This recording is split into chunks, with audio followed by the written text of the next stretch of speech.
Eu diría que, ademais, a parte da necesidade de reposición da Carta Magna, mesmo con esa Constitución, están conculcando a mantente, é dicir, son uns descarados e uns mamarrachos, nunca creeron na democracia. A democracia significa liberdade, e liberdade significa decir o que un pensa, pese a quen pese, e manque a quen manque. Pero claro está, cos medios de comunicación aferrollados como os teñen ao seu servicio, tuverono sempre, pero últimamente máis que nunca, pois manipulan a opinión pública e baixo esa palabra, ese gran saco no que cabe todo, que significa que eles chaman terrorismo. Eles son os primeiros terroristas. Ao conculcar a liberdade, calquera tipo de liberdade, están exercendo terrorismo.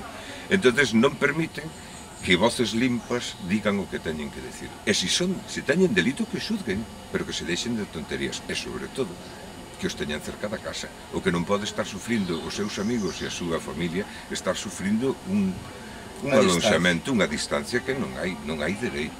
Pero, sobre todo, que os xudguen dunha puñeteira vez. Pero que xudguen tamén a outra serie de xente. É dicir, aquí hai unha cantidade de xente, mancheas de tipos, de mamarrachos que están facendo o seu agosto e que están jodendo o país, están masacrando o país, están facendo terrorismo con este país. E non hai ninguén que xudgue, nin ninguén que diga os seus nomes. Eu quero acordarme nas oracións nocturnas de todos estes que nos están jodendo. Quero saber os seus nomes, e non hai maneira.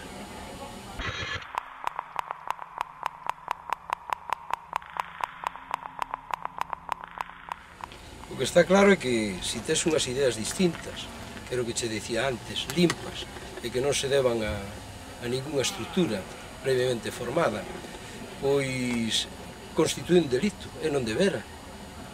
Na teoría, na práctica, debera ser de outra maneira. Entón, todo aquel que levanta a voz de forma indirecta ou inversa ao pensamento que eles teñen é condenable, según pensan eles, o cal non é certo tampouco, porque entonces están exercendo a dictadura da súa idea, que é o que se está producindo. De todas formas, os que bailan o ritmo que eles tocan, pois poden estar na sala de baile.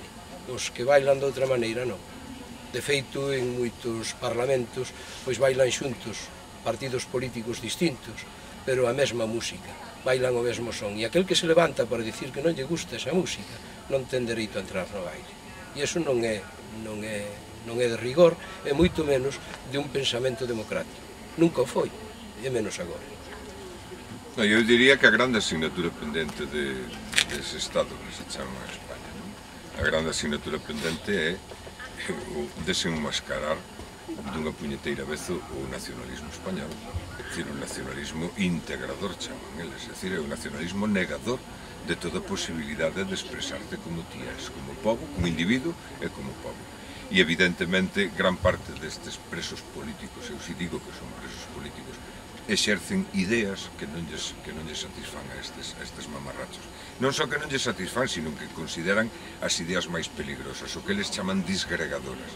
Son reales, é dicir, dunha vez enfrontamos a realidade e como que quixemos sempre enseñamos o que somos, e punto. É dicir, basta xa de pechar voces e, sobre todo, de colgar sanbenitos a xente que non está probado ningún sanbenito de terrorismo. É dicir, a min que me demostren e despois, sí, eu non son terrorista. E exerzo as mesmas ideas que exercen estes señores. Entón, que veñen a por min tamén, se teñen narices. É dicir, a realidade é unha cuestión de liberdade, é unha cuestión de liberdade de pensamento e de limpeza de pensamento dunha vez xa está ben. Levamos 30 e tantos anos de eso que lle chaman democracia, que non é democracia. Digámoslo alto dunha puñeteira vez, non é democracia. Entonces, que veñan por nós tamén. Eu sigo exercendo a liberdade, sigo creendo na liberdade. E é a única cousa na que creo nestes momentos, liberdade.